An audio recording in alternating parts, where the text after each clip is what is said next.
(2018년 3월) 미국 몬머스 대학 여론조사. 국가 정책을 은밀히 조종하는 선출되지 않은 관료 집단이 존재할까?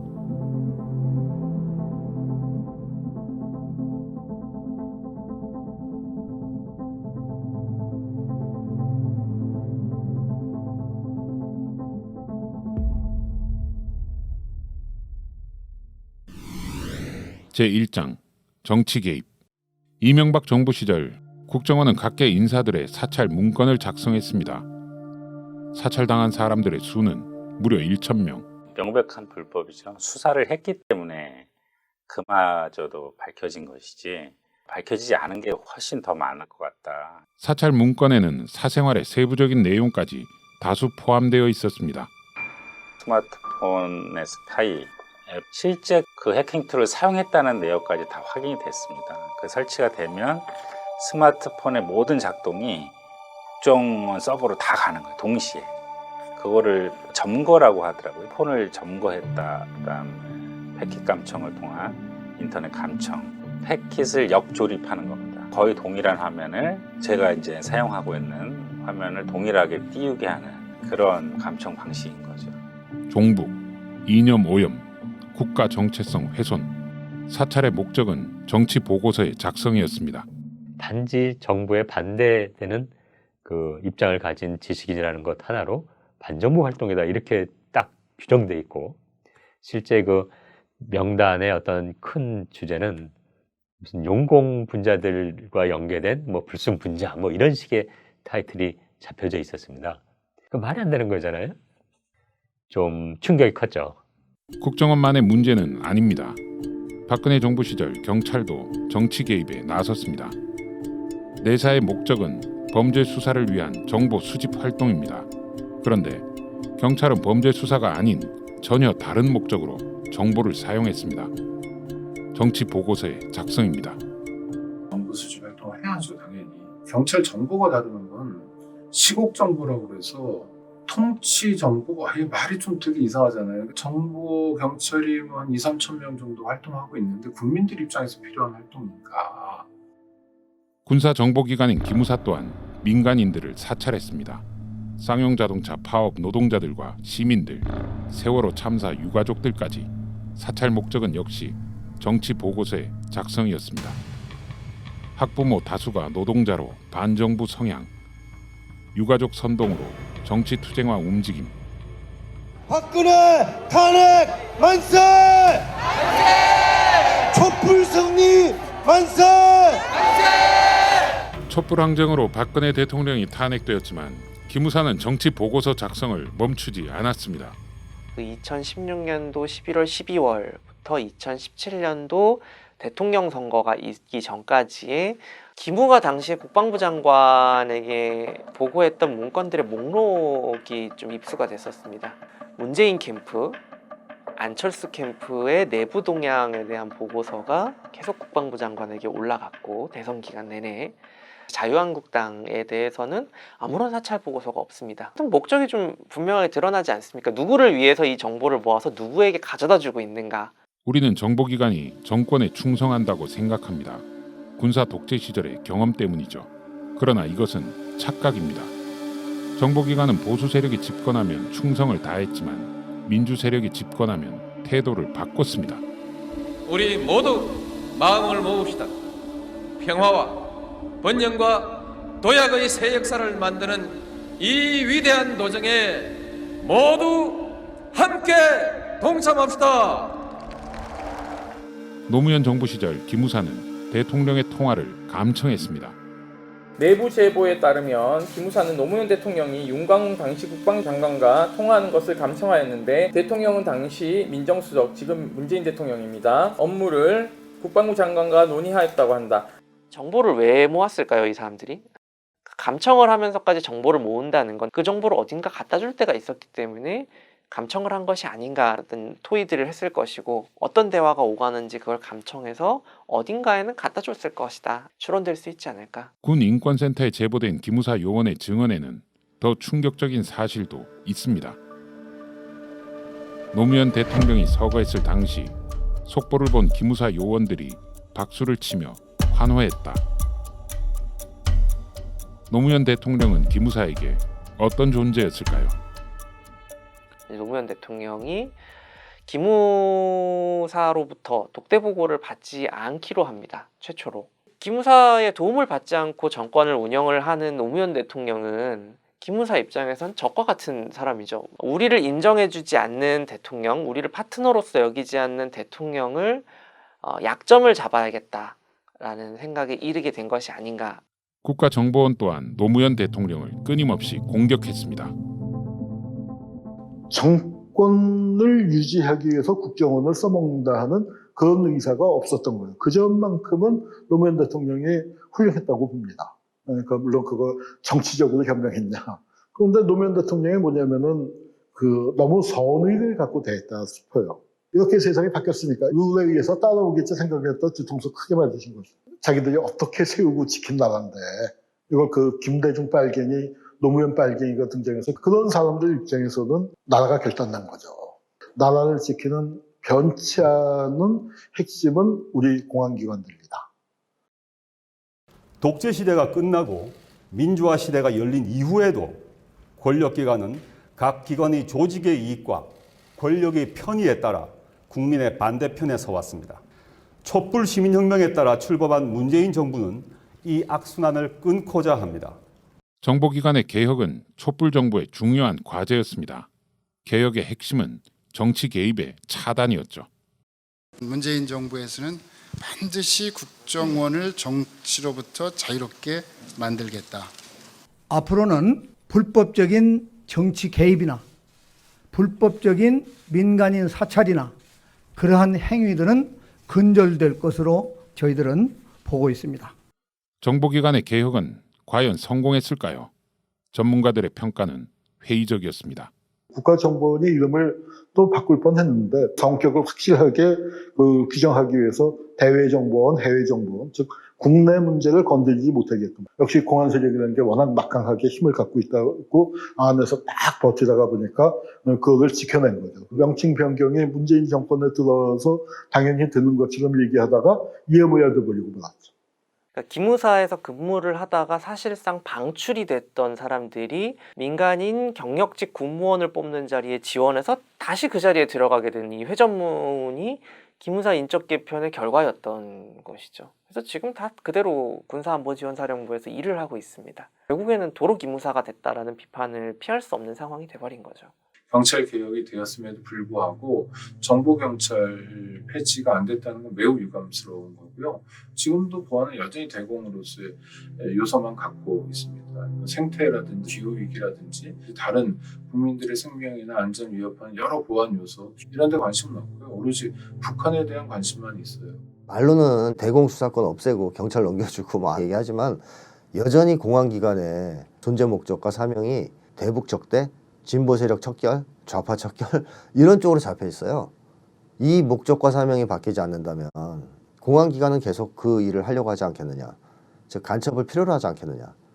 불길한 예측은 현실로 나타나고 있습니다. 2018년 4월 남북 정상회담, 남북 관계의 급물살이 예견되었고 교류 협력 사업의 기대감이 커졌습니다.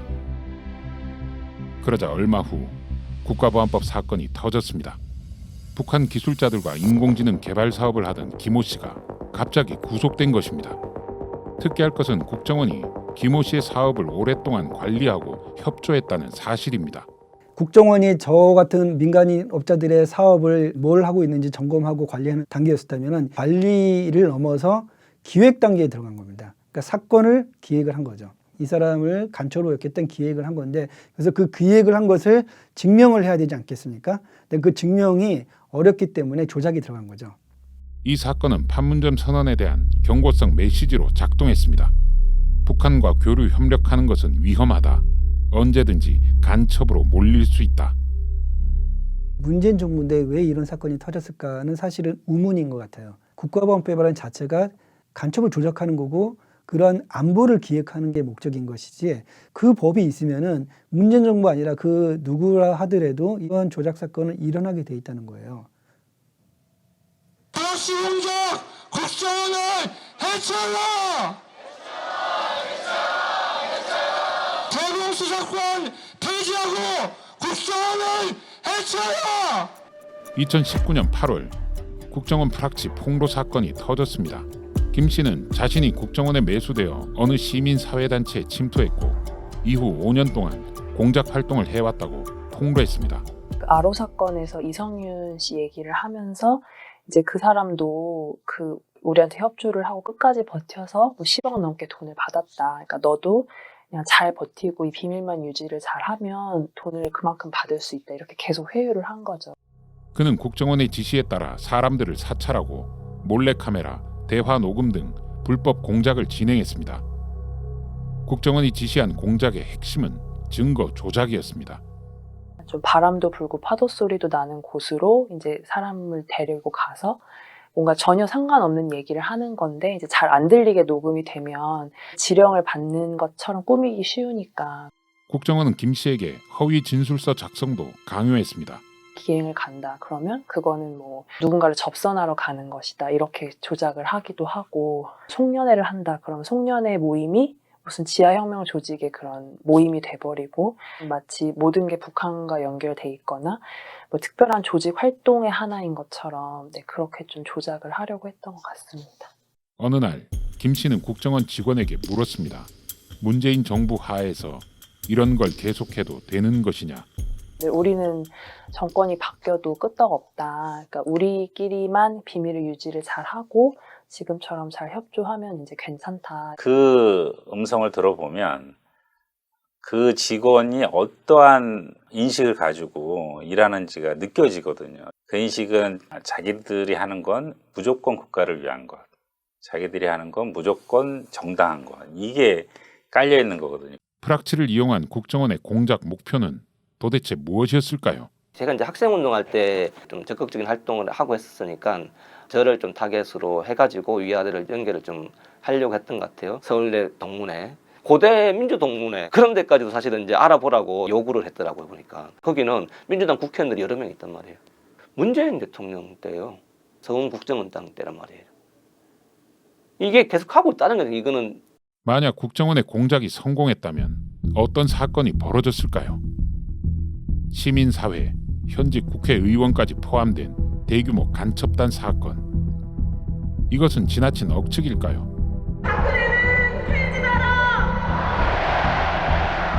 우리는 2016년 촛불항쟁 당시 기무사가 기획했던 간첩단 사건도 같은 종류였다는 점을 상기해야 합니다. 당시 기무사는 유력 정치인이 포함된 대규모 간첩단 리스트를 작성했습니다. 계엄은 실패했지만 리스트는 남아 있습니다. 정치 개입이 일상이었던 군 정보기관으로선 보수 진영 쪽에 유리하다는 판단이 들면 언제든 꺼낼 수 있는 카드일 것이다. 최근 대선을 앞두고 국정원이 터뜨리고 있는 국가보안법 사건들도 그 맥락과 시점이 대단히 정치적이라는데 주목해야 합니다. 남북관계 복원을 위한 정부 여당의 움직임, 국가보안법 폐지 10만 국회 청원 동의, 그리고 대선 전국의 본격화. 지속적으로 이른바 대한민국을 적화하기 위해서 계속적인 노력을 하고 있다. 이런 아주 중요한 논거를 제공하는 거죠. 제공하기 위한 사건들인 거죠. 이 공안기관들이 위기의식이 있는 것 같습니다. 이제 남과 북이 여러 차례에 걸쳐서 정상회담도 하고 화해 분위기로 가고 분단체제가 이제 해체될 것 같은 이런 분위기도 감지되자 이제 밥그릇이 이제 위험해진다고 생각할 수 있죠. 봐라, 아직도 간첩이 있지 않냐. 국가보안법 사건이 터지면 즉각 다음과 같은 효과가 나타납니다. 첫째, 국민들 속에 북한에 대한 적대의식과 남북 간 교류 협력에 대한 불신이 확산됩니다. 둘째, 종북으로 몰리지 않기 위한 자기 검열, 상호 검열에 휘말립니다. 셋째, 민주 진보 세력은 위축되거나 분열되고 수구 세력은 크게 결집하여 목소리를 높이게 되죠. 정권 말기잖아요. 정권 말기에 다음 정권은 어떤 성격의 정권으로 하는 것인가에 대해서 이 시점에라도 이렇게 자기들의 존재감, 자기들이 어떤 일을 하고 있고 그 일은 이런 측면에서 국가를 위한 거다, 이거를 시위하는 게 아닌가. 그것과 동시에 정치적으로 상당한 영향력을 보여주는 거죠. 우리는 아직도 이 정도의 힘을 가지고 있고 정권 교체에 기여하기 위해서 제가 봤을 때는 움직이는 것 같습니다. 지금 그런 생각 안 들겠어요? 바뀔 수 있다, 혹은 바꿔야 된다라고 하는 그러한 이제 기운들이 있는 거죠. 자, 이걸 준비 저는 하고 있다고 봅니다. 촛불로 집권을 하고 모든 개혁을 사실은 한 달 사이에 했어야 돼요. 근데 지금 이제 다 이렇게 세월 지나가고 이게 뭡니까? 개혁이라는 건 미친 척하고 하는 거예요. 그리고 개혁을 하고 난 다음에 화합이고 상생이고 그걸 정리해 나가면서 그렇게 하는 거지. 무슨 개혁을 국정원 허락받고 합니까? 국정원 개혁을.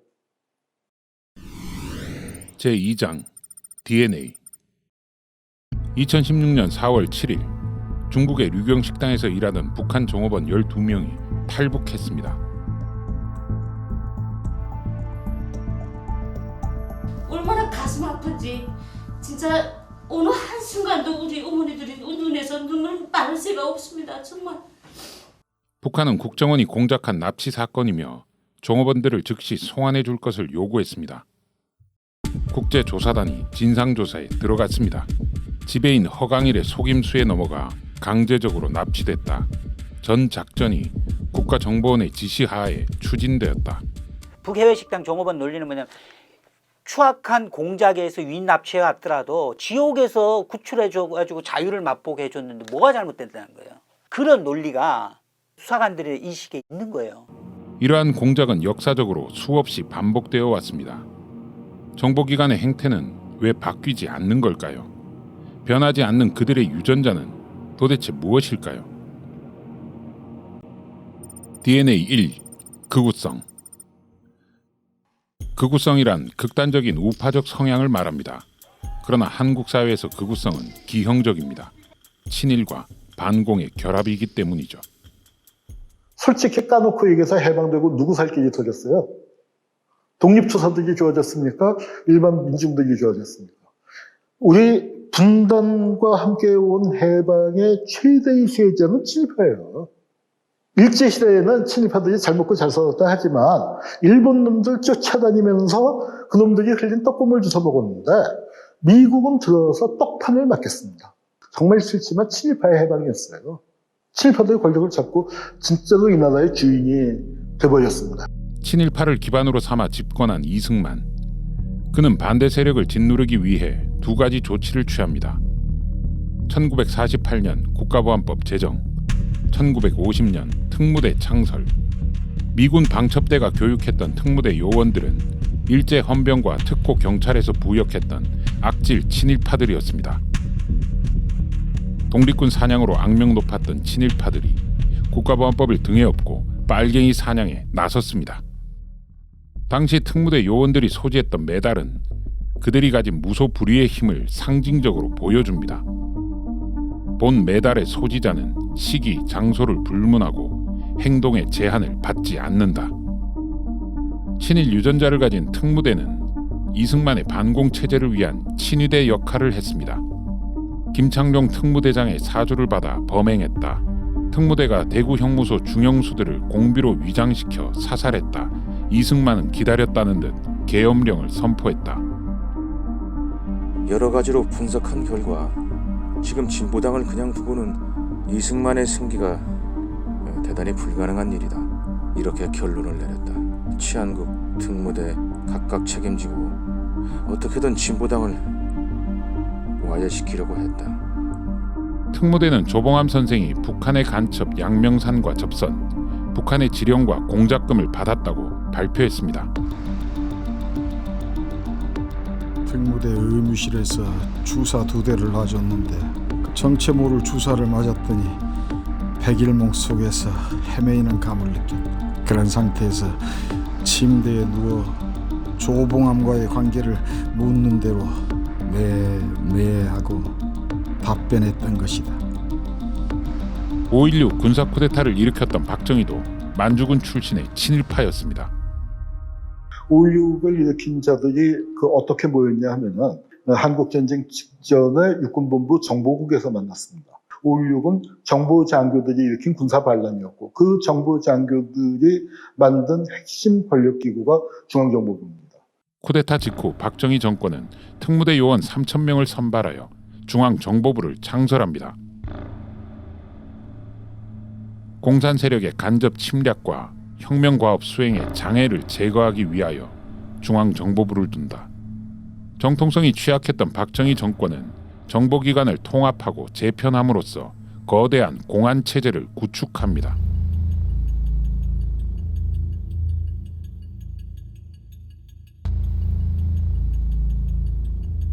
일제가 잉태하고 이승만이 키웠으며 박정희가 완성한 극우 공안체제. 정보기관의 극우적 성격은 변할 수 없는 유전자로 뿌리박힌 것입니다. 소위 말해서 모든 게 좌파척결. 국정을 없는 좌파척결이에요. 북한 업무가 아니고 북한도 좌파, 야당도 좌파, 거기에 있는 직원들, 호남 출신 직원들도 좌파. 저희들도 나가서 해외 나가서 하는 게 이제 좌파척결이 주 임무였습니다. 전통적으로 한국의 공안기관은 어떤 역할을 해왔느냐?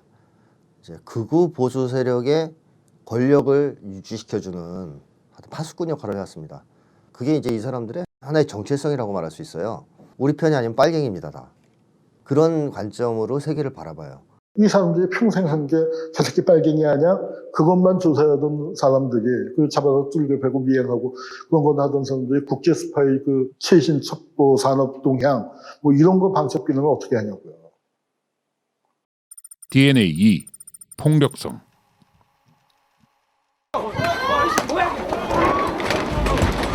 극우성은 반드시 폭력성을 동반합니다. 반공이란 이름으로 수많은 학살이 벌어졌던 이유입니다. 국가폭력의 상징인 대공분실. 이곳에서 수많은 간첩이 만들어졌습니다.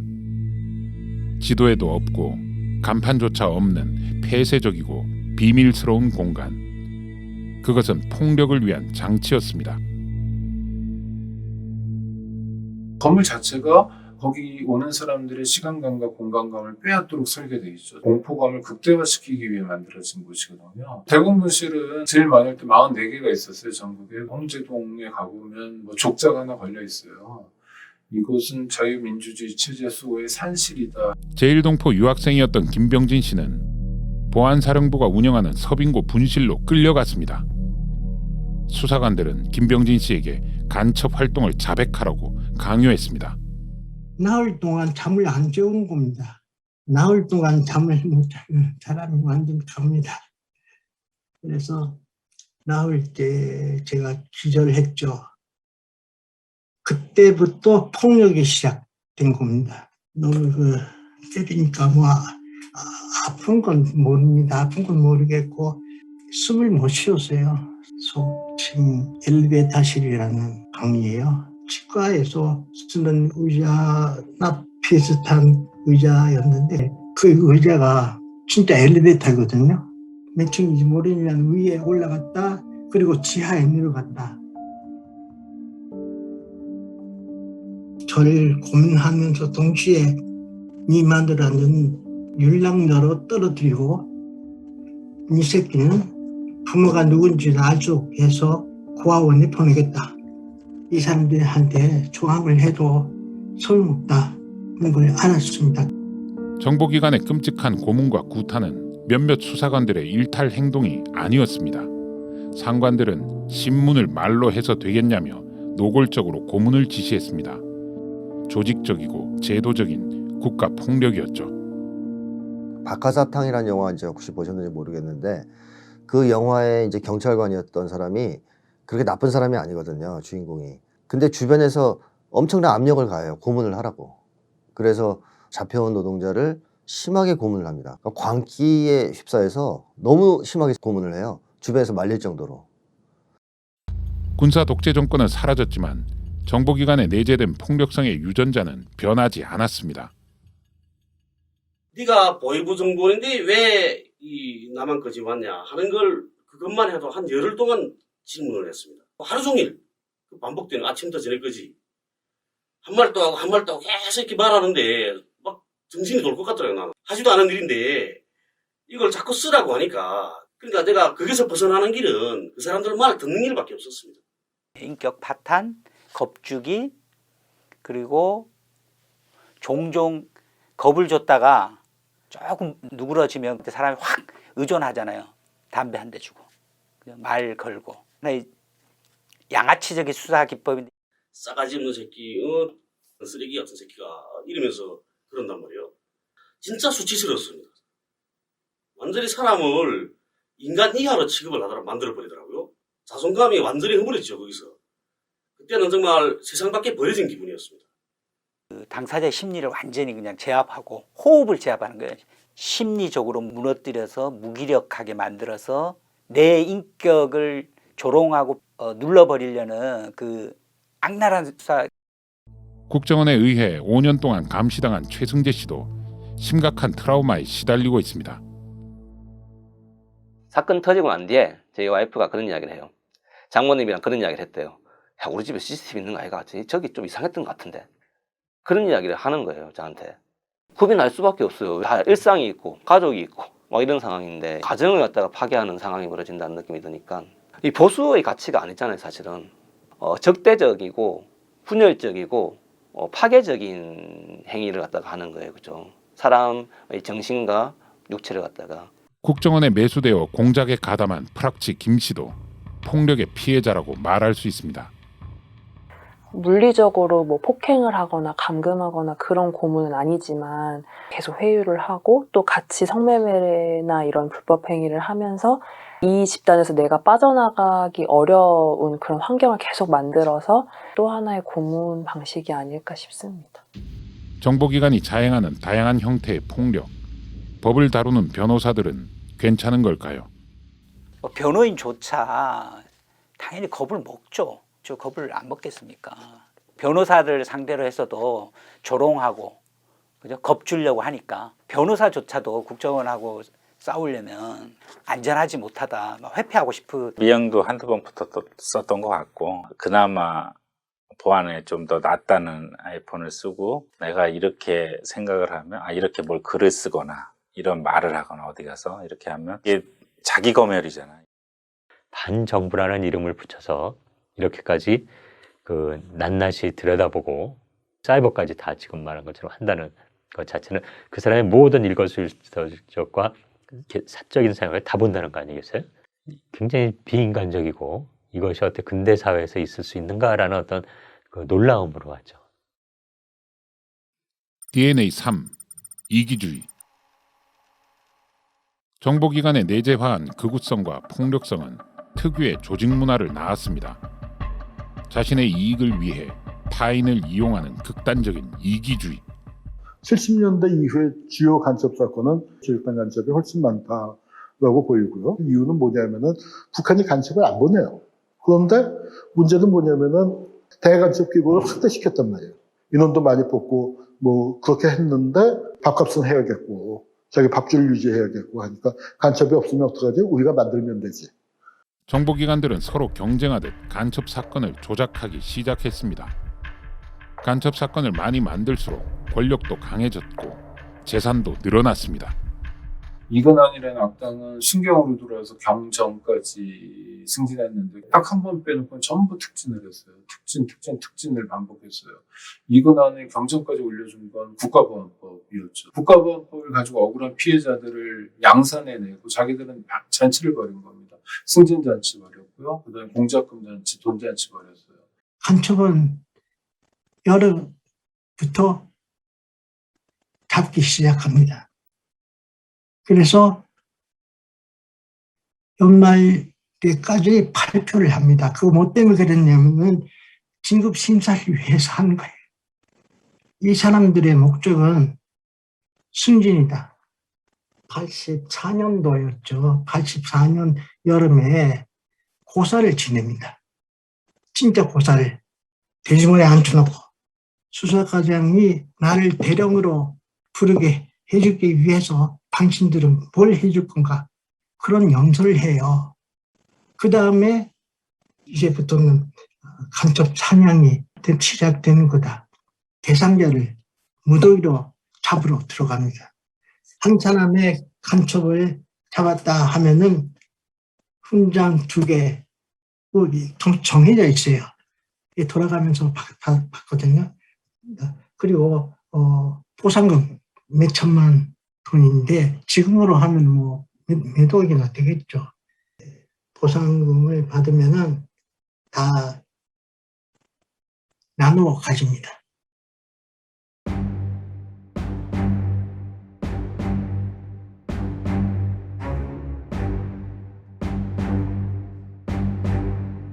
국가보안법 사건을 이용한 정보기관의 포상금 잔치는 지금도 계속되고 있습니다. 2000년부터 2009년 사이에 집행된 상금의 99%는 검찰, 경찰, 국정원 등 수사기관 공무원에게 지급되었습니다. 사실상 정보기관을 위한 포상금인 것입니다. 저는 정말 운 좋게 이제 사건이 진행되는 도중에 국정원의 일일이 조작 과정이 드러났고 1심, 2심, 대법원까지 무죄가 났는데 저는 정말 운이 좋은 거고요. 간첩 조작으로 됐다가 나중에 10년, 20년, 30년 뒤에 무죄 받으신 분들 또는 세상 떠나신 분들 많거든요. 조작됐고 무죄를 받았지만 사실은 그 사람들의 인생은 다시 되돌릴 수가 없거든요. 그렇죠. 유우성 씨의 사건을 조작했던 국정원 직원들도 포상금을 받았습니다. 고문에 의한 허위 진술과 공문서 조작까지 드러났지만 그들에게 지급된 포상금은 환수되지 않았습니다. 국민을 간첩으로 조작하는데 국민의 세금이 포상금으로 쓰이는 것입니다.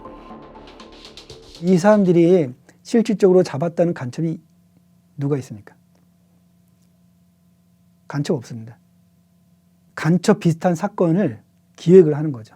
그래야지 자기들이 먹고 살 수 있는 그런 조직이 유지가 되기 때문에 안보를 생산함으로 인해 가지고 자기들이 먹고 사는 구조인 거예요. 무고한 사람을 간첩으로 조작하여 승진을 하고 포상금을 받아가는 극단적인 이기주의. 이들의 심리 상태를 어떻게 설명할 수 있을까요? 조작하는 사실을 자기가 알고 있어요. 간첩 아니라는 걸 사실 알고 있습니다. 일말의 양심이라도 있는 사람은 죄책감이나 죄의식을 느끼게 되겠죠.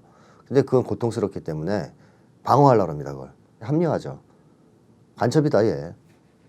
뭐 이제 이렇게 생각하면 편하거든요. 제가 그 보안사 책을 봤습니다.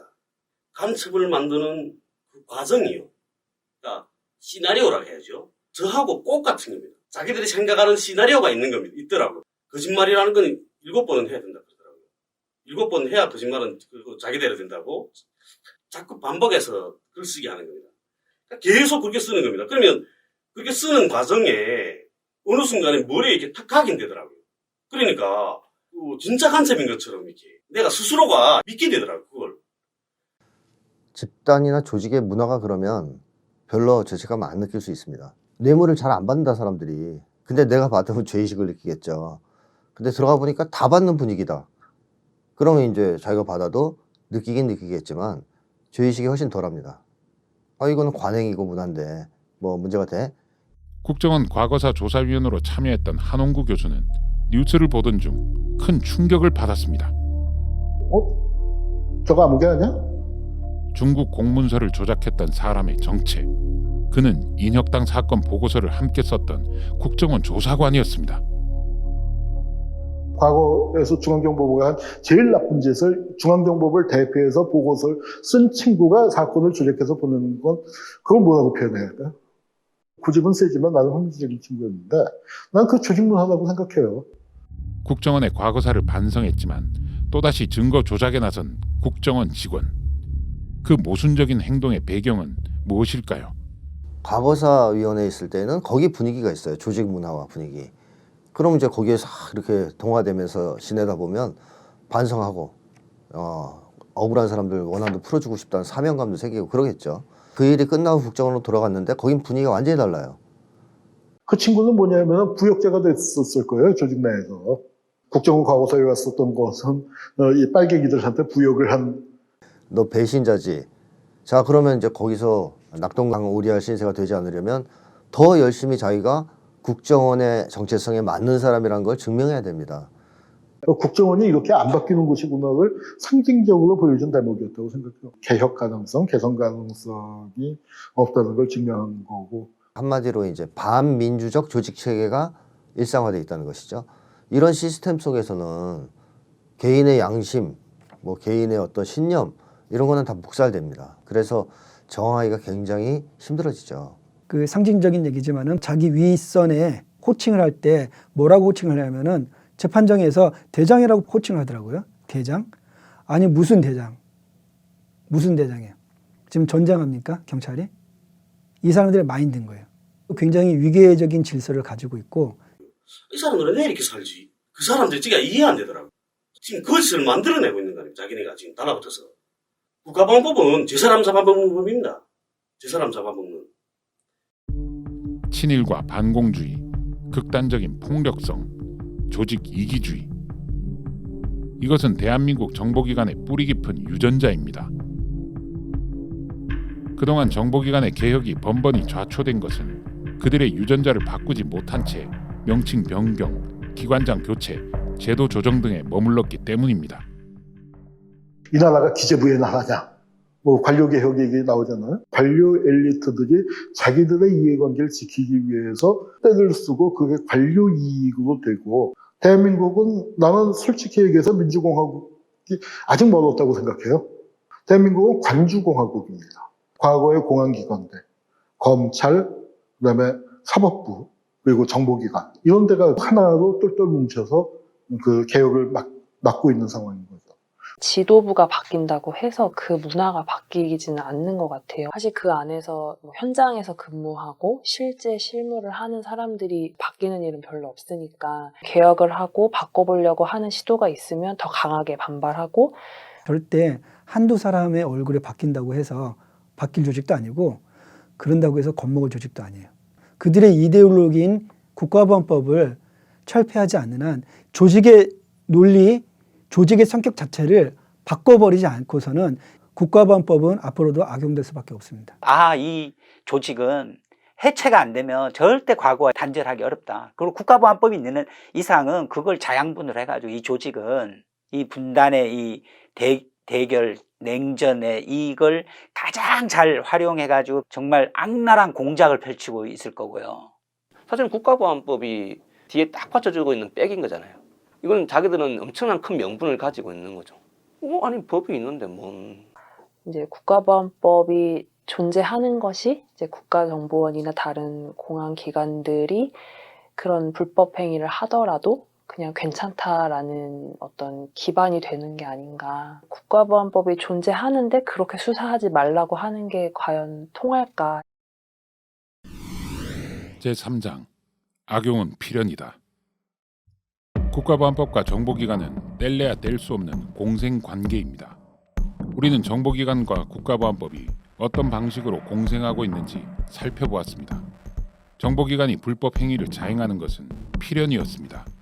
국가보안법 자체가 가지고 있는 모순 때문이죠. 1993년 인권활동가 노태운 씨는 국가보안법상 이적 표현물 소지 혐의로 처벌받았습니다. 2년 전부터 언론기관, 북한 자료센터 등 시중에 배포되어 누구나 볼 수 있는 책이다. 같은 야구 방망이라도 야구 선수가 든 것과 폭력배가 든 것은 다른 것이다. 만약 노태운 씨가 인권활동가가 아니었다면 처벌받지 않았을지도 모릅니다. 그런 측면에서 국가보안법은 고무줄법인 거죠. 어느 개인에 대해서는 특별하게 이렇게 취급을 하고 어느 개인에서 전혀 문제를 삼지 않고 약간 법의 적용의 평등성, 형평성은 국가보안법 자체가 아예 신경을 안 쓰는 건가 하는 좀 생각이 들더라고요. 간첩을 잡을 수는 있어요. 국가보안법이 없어도 형법도 있고 뭐 있기 때문에 간첩을 잡을 수는 있는데 만들어내거나 조작하기는 굉장히 힘듭니다. 형법만으로는. 근데 국가보안법은 임의적으로 해석할 수 있는 것이기 때문에 간첩을 만들거나 조작할 수가 있어요. 계약을 이행하지 아니한 자는 사람을 살해한 사람은 국토를 불법 점령하거나 이처럼 형법은 실제 발생한 범죄 행위가 기준입니다. 그러므로 객관적인 판단이 가능하죠. 그러나 국가보안법은 실체적인 범죄 행위가 없는 목적과 의도, 즉 어떤 생각을 하는 것 그 자체를 처벌할 수 있습니다. 죄를 범할 목적으로 예비 또는 음모한 자는 행위를 할 목적으로 질서를 위태롭게 한다는 정을 알면서 어떤 생각을 두고 범죄인지 아닌지 판단하여 처벌한다는 것, 이것은 국가보안법이 가진 근본적인 모순입니다. 때문에 제정 당시부터 큰 논란이 되었죠. 그 사람의 마음 속에 있고 그 사람의 사상 속에 있는 것을 추상적으로 판단해서 단죄한다는 것은 정당한 논리가 아닐 뿐더러 국가보안법 조문의 규정이 추상적인 것은 생각을 판단하고 처벌하기 위해서입니다. 그런데 생각을 어떻게 판단할 수 있을까요? 누군가의 의도와 목적이 무엇인지 그것을 객관적으로 증명하는 것이 가능할까요? 주관적인 요소이기 때문에 증명의 방법이 없죠. 도대체 어떤 행위인가, 그것이 도대체 무슨 행위인가 자체가 그 기준이 존재하지도 않고요. 결국에는 이제 추정으로 가게 되는 것인데요. 무엇을 통해서 추정하는가?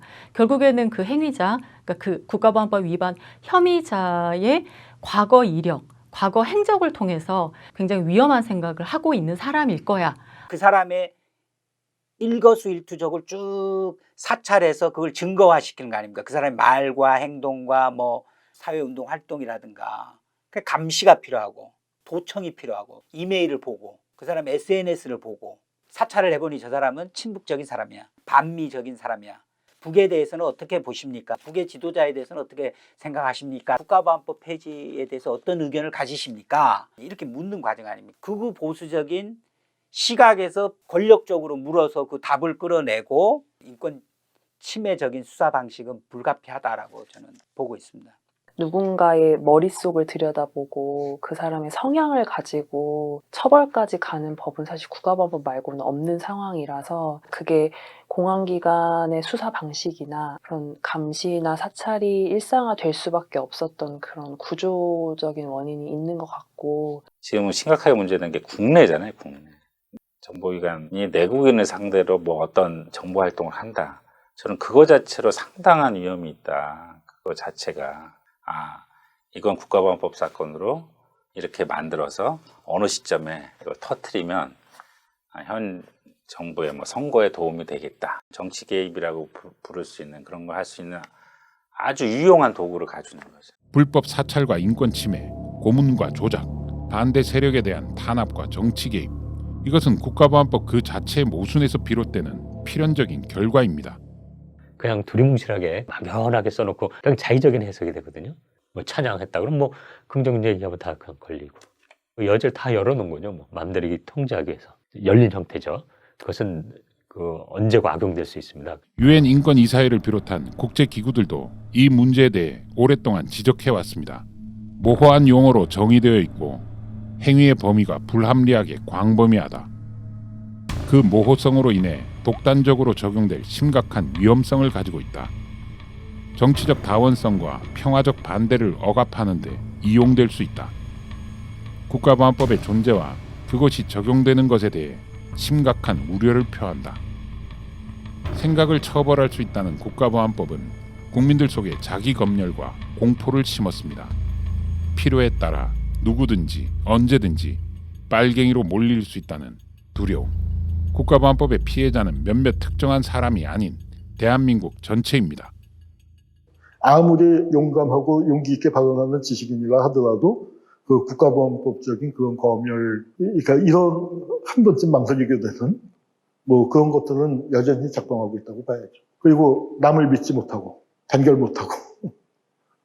지금 간첩 무서워하는 사람 있습니까? 뭐 이웃집 아저씨가 간첩일까 봐 두려워하는 사람이 있을까요? 북쪽이 쳐들어온다, 간첩번에서 우리를 죽이려고 한다, 이제 없죠. 과거에는 그런 게 좀 있었습니다. 놀랍게도 2000년에 6.15 공동선언이 있은 다음에는 그런 피해망상의 내용이 싹 사라집니다. 남아있는 건 그럼 뭐냐. 간첩으로 몰릴지도 모른다는 두려움. 국가보안법으로 처벌받을지도 모른다는 두려움이 지금의 이제 주된 두려움이 된 거죠.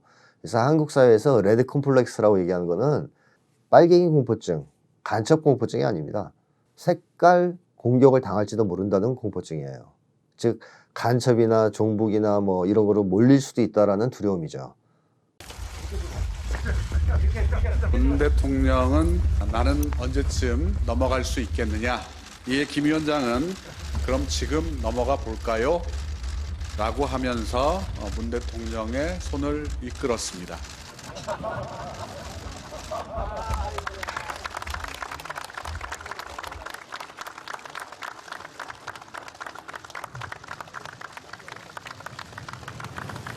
보수 진영은 즉각 문재인 대통령을 고발했습니다. 국가 변란, 잠입 탈출, 목적 수행, 찬양 고무.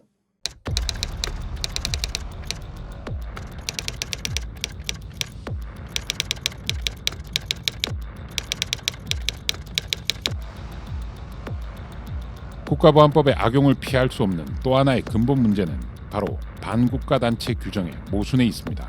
반국가 단체란 북한을 말합니다. 또한 북한 주민은 누구나 반국가 단체 구성원으로서 국가보안법 처벌 대상이 됩니다. 그런데 남북이 분단된 조건에서 북한 주민을 처벌한다는 것은 사실상 불가능합니다. 즉, 반국가 단체 규정은 북한이 아닌 대한민국 국민을 처벌하는 데 적용됩니다. 북한에 대해 연구하거나 말하는 것, 북한 사람과 만나거나 통신하는 것, 북한과 유사한 주장을 하는 것, 북한과 관련된 모든 행위는 국가보안법 위반으로 처벌당할 수 있습니다.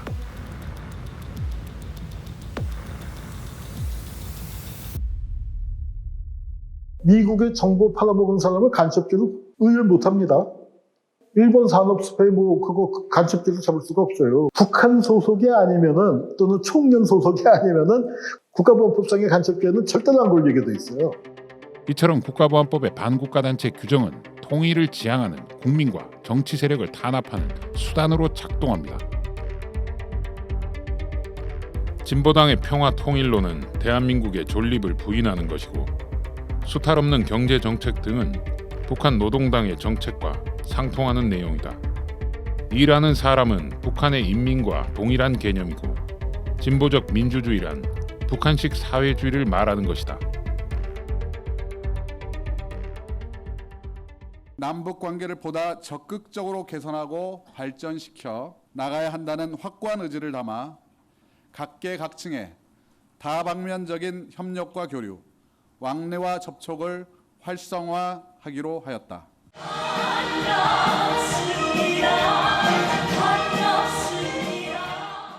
북한과 관련된 모든 활동이 국가보안법으로 처벌받는 것은 아닙니다. 남북교류협력법에 의해 보호를 받을 수도 있죠.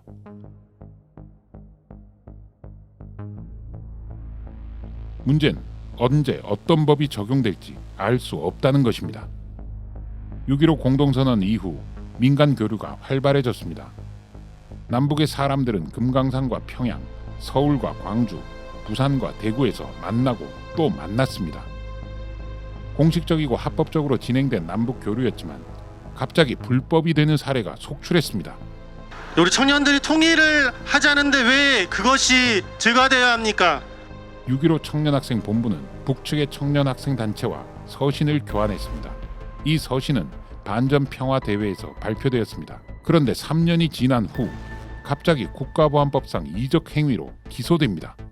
문제가 된 서신은 통일부의 승인하에 교환한 것이다. 그렇다면 통일부도 이적 행위를 한 것인가? 법원의 판단은 오락가락했습니다. 해악을 끼칠 위험성이 있다고 보기 어렵고 북한을 찬양 고무한 것으로 보기 어렵다. 이적 활동을 하면서 6.15 공동선언 실천을 위한 통일 운동인 것처럼 포장했다. 적법한 교류 행사에서 논의된 결과물이지만 이적 표현물 소지로 판단한다. 도서출판 민족사랑방 김승균 대표. 남북 민간교류협회 이사장을 역임했던 그는 30년 동안 북한의 서적과 잡지, 영상물 등을 국내에 반입하고 공급해온 전문가입니다. 그는 최근 김일성 주석의 회고록을 출판했습니다. 남북이 공유할 수 있는 게 무엇인가? 공유할 수 있는 건 항일운동이다. 남쪽에 북쪽 사람들이 읽혀야 될 만한 글, 북쪽에 남쪽에 읽힐 만한 글, 이런 걸 갖다 공동으로 사용할 수 있는 그런 글을 계속 발표해 나가는 게 중요하겠다. 북한 책이라고 무조건 비판을 쏟아붓고 판금 조치를 내리던 시대는 이미 지나갔다. 학술과 남북 교류 목적을 위해 북한 관련 책들이 자유롭게 개방되어야 할 때다. 그러나 국가보안법과 정보기관의 생각은 달랐습니다. 아침에 한 9시 되기 직전에 배를 눌러서 열어줬더니 한 10여 명이 몰려들어가지고 압수수색 영장을 갖다 들이밀면서 수색을 하겠다. 그렇게 해서 그 조사를 갖다 받았죠. 이게 무슨 국가기밀도 아닌데 100년이나 더 지난 그 옛날 항일 운동 얘기조차 못 알리냐고. 내가 1960년 4.19 때부터 한시도 이시 불철주야로 민족과 그 민주주의를 위해서 싸워왔는데 내 90을 바라보는 나이에 당신네들한테 조사받는다는 게 비참하다고 내가 그래 얘기했어요. 아무 말도 안 하죠. 어떤 행위는 보호받으며 어떤 행위는 처벌받는지, 누가 하면 보호를 받고 누가 하면 처벌을 받는지, 처음엔 합법이었는데 언제 어떻게 불법으로 뒤바뀌는지 우리는 알 수도 없고 안심할 수도 없습니다. 남북 간 교류 협력이 활성화될수록 국가보안법 위반 혐의자도 늘어나는 모순. 국가보안법을 존치한 상태로 통일을 실현한다는 것은 불가능합니다. 그 남북 간의 어떤 교류나 협력과 관련한 각종 법들하고 국가보안법은 한 하늘 아래 살 수 없는 굉장히 모순적인 그런 법이거든요. 그런데 이 두 가지가 모두 다 어떤 그 헌법 체계 안에 들어와 있는 상황인데 이 법적인 충돌과 모순을 왜 이렇게 해소하지 않고 방치하고 있는가? 두 정상만 만나가지고 뭐 사인하면 회담하면 모든 게 해결되는 게 아니에요. 민중의 자발성에 기반해서 남북 화해 협력, 교류 협력 뭐 이런 게 진행돼야 되거든요. 국가보안법 체계에서는 참 어렵죠. 눈치 봐야 되잖아요. 그리고 비밀정보기관이 통제하는 수준에서의 교류 협력만 가능하잖아요. 국정원이 통제하는 교류 협력만 가능한 것. 사실 일제시대 때 일반적인 사람들도 서울역에서 베를린 기차표 타고 갔거든요. 기업들도 당연히 그러한 인력이라든가 상품, 물건에 대해서 얼마든지 갈 수 있다는 생각이 가능하지 않습니까? 지금 그런 생각도 못하고 있잖아요. 국가의 안보를 빙자로 경제의 새로운 탈출구도 우리는 지금 스스로 생각을 못하고 있는 거고. 사실상 다 대부분 다 그만뒀어요. 아무리 이제 거짓인 것 같고 불확실 사건이라고는 하지만은 그 대표단들을 다시 다 보게 되는 거죠. 저를 비롯해가지고. 그죠. 그러니까는 아무리 이게 통일 경제 이야기를 한다고 하더라도 근본적인 이 통일을 가로막고 평화를 가로막는 근본적인 제도가 바로 국가보안법이니까. 21대 국회에서는 국가보안법 완전 폐지하라! 국민의 명령 국가보안법 폐지하자! 국가보안법 폐지하라! 2021년 5월 19일 국가보안법 폐지를 요구하는 국회 국민동의 10만 청원이 성사되었습니다. 청원을 시작한 지 단 9일 만에 벌어진 일이었죠. 그러나 동시에 폐지를 반대하는 국회 청원도 시작되었습니다. 그리고 국가보안법 사건들이 연이어 터져나왔습니다. 국정원도 입장을 발표했습니다. 간첩을 잡는 것이 국정원의 일이다. 국가보안법 폐지가 아닌 존치 개정이다. 자기들 서식 환경이 변한다 이거예요. 공안기관이 존립할 수 있는 가장 중요한 근거. 분단 상황에서부터 나오는 거죠. 통일되면은 자기들은 죽으니까 분단시켜서 절반을 차지하는 게 낫다. 분단국 체제를 유지시켜야 하고 또 유지시키기 위해서 자기들이 또 움직이고 그 사건들을 끊임없이 만들어내고 하는. 대한민국의 정보기관은 태생부터 지금까지 국가보안법의 실행자 역할을 해왔습니다. 불법 공작과 정치 개입의 고리를 끊어내고 국민을 위한 기관으로 개혁하는 것. 그것은 국가보안법 폐지에 달려 있습니다. 국가보안법을 존치하는 한 정보기관은 민주세력을 탄압하고 통일을 가로막는 실행자 역할을 멈추지 않을 것입니다. 문제의 근거이자 비전입니다. 공안기구의 비전은 국가보안법에 있는 거예요. 국가보안법이 없어지면 존재의 근거도 없어지고 자기들의 비전도 없어지거든요. 서로가 존재해야 되는 관계인 것 같아요. 그러니까 국정원은 국가보안법이 있어야 본인들이 계속 그 힘을 가지고 그 위치에 있을 수 있다고 판단하는 것 같고 공안 조직이 가장 절박합니다. 그들의 절박함을 지금 우리가 넘어서지 못하기 때문에 국가범법 철폐를 지금 못하고 있는 겁니다. 국가범법 철폐를 지금 왜 못하고 있어요? 의원수도 지금 충원하고 있고. 지금 안 하면 언제 하는가 저는 이렇게 생각합니다. 한시라도 이 국회가 철폐에 나서야 되는데 너무 정치적인 계산을 하다 보니까 모든 사람들의 찬성을 받기는 어렵습니다. 기득권을 유지하고 있는 집단들이 있는 상황에서는 사실 결단뿐이 없어요. 지도자들이 정말 의지를 갖고 결단하는 것.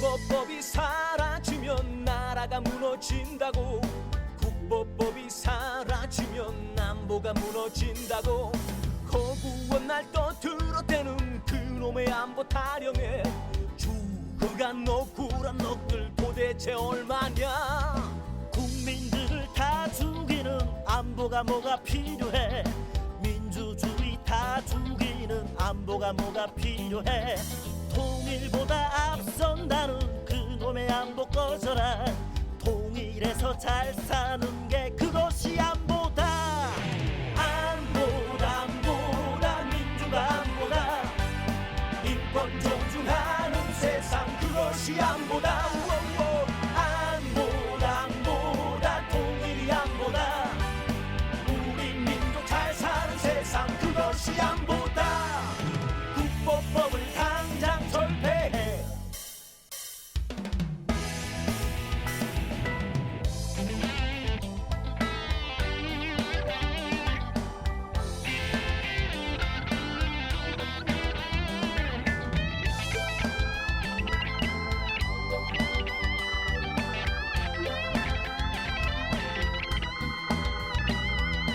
독립군을 죽이던 법이 치안유지법이고 그 법이 이름만 바꿔 국보법이 되었네 친일파를 지키던 법이 치안유지법이고 친일 후손 지키는 법이 국보법이네 국보법이 사라지면 안보가 무너진다는 이제 그런 개소리는 그만 집어치워라 친일파를 지키는 안보 우린 필요 없으니 조중동 한나라여 이 땅을 떠나라 안보다 안보다 민주가 안보다 인권 존중하는 세상 그것이 안보다 안보다 안보다 통일이 안보다 우리 민족 잘 사는 세상 그것이 안보다 안보다 안보다 민주가 안보다